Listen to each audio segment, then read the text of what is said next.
আমি প্রতিদিন একবার হলো এই কথা বলি। আমার জিন্দেগির সবচেয়ে বড় আফসোস ওইটা যে 16 বছর, 18 বছরের, 14 বছরের এত অল্প বয়সী মুসলমানের ছেলে মেয়ে খোদার 365 দিন আপন ঘরেই ঘুমায়, বাবা মা জীবিত, অথচ 365 দিনে খোদার একটা বছরে কোনোদিন ফজরের নামাজ পড়ে না।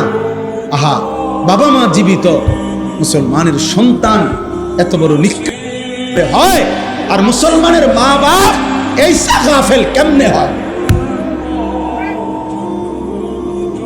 ওই বাপ, তুমি এত বড় গাফেল হইলা, তোমার সন্তান একটা দিনও ফজরের নামাজ পড়বে না।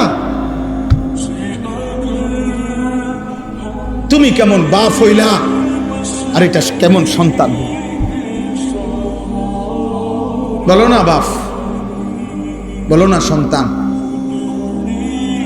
নওজোয়ান বলো না ভাইয়া, এই কিশোর নওজোয়ান ছেলেরা, এই বন্ধুর কথা বলো, জবাব দাও।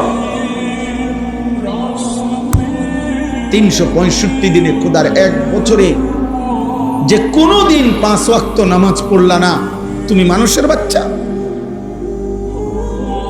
এই মুসলমানের বাচ্চা তো বেটা, তোর কোনো আল্লাহ নাই, তোরে কেউ বানায় নাই বেঈমান নাফরমান, তোর কোনো সৃষ্টিকর্তা নাই, তোর কোনো নবী নাই, তোর জন্য কেউ 23 বছর কাঁদে নাই, তোর কোনো ধর্ম নাই বাপ, তোর কোনো কিতাব নাই, তোমাকে কোথাও ফিরতে হবে না?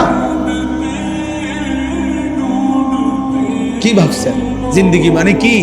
ভাত তরকারি, পেশাব পায়খানা, মোবাইল, নারী, ছবি, খাতা বালিশ আর দোকানদারি, আর বন আর বিড়ি, চার বিস্কুট, পেঁয়াজু আর আলু সব, আপেল আর মালটা, এরই নাম জীবন? খালাস, এরই নাম জিন্দেগি?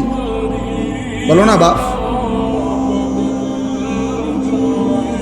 এজন্য অভিভাবক হিসাবে আপনারা প্রত্যেকের কাছে আমার অনুরোধ, আপনারা যারা স্ত্রীর স্বামী, আপনারা যারা সন্তানের বাবা, আপনাদের দায়িত্ব আপনার স্ত্রীর ঈমান আমলের হেফাজত করা।